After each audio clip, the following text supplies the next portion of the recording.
ဘဝဆိုတာကစပြီးဆုံးတဲ့ဒီလျှောက်ကိုချုပ်ရမှာဆိုတော့အစဉ်ပြေလဲဆက်သွားမှာပဲအစဉ်မပြေလဲဆက်သွားမှာပဲ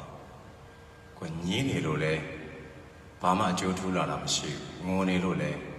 ဘာမှရလက်ကောင်းတွေပြန်ထွက်လာတာမဟုတ်တဲ့အတွက်ကြောင့်ကိုဘဝရဲ့ဆက်ရှောက်ရမယ့်လမ်းကိုအုတ်တစ်ချက်သက်တပွင့်ဘလို့မှအကျိုးမပြုနိုင်တဲ့အရာမျိုးတွေနဲ့အချိန်ကုန်လုံးမဖြစ်ဘူးဆိုတာတွေ့လိမ့်မယ်ခံစားရမယ်ဆုံးရှုံးလိမ့်မယ်ကိုယ်ကွင်းရမယ်ဆိုတဲ့အရာတွေကဒါလူတိုင်းတနေ့မဟုတ်တနေ့ကြုံကြတယ်နေမြင်ညပြောက်ချက်ချင်းပြောင်းလဲသွားနိုင်တဲ့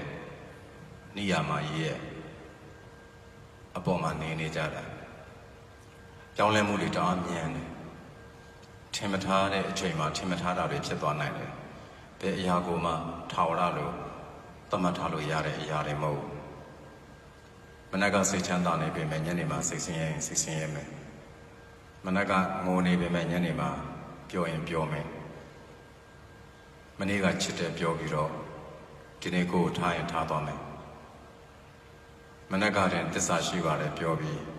ညနေတင်ဖောက်ပြန်သွားရင်ဖောက်ပြန်သွားမယ်ဒါတွေကိုတယောက်တည်းကြုံရတာမဟုတ်ဘူးလူတော်တော်များများကြုံရတယ်လူများစွာနဲ့ဆက်ဆံတာဆိုတဲ့အခါကျတော့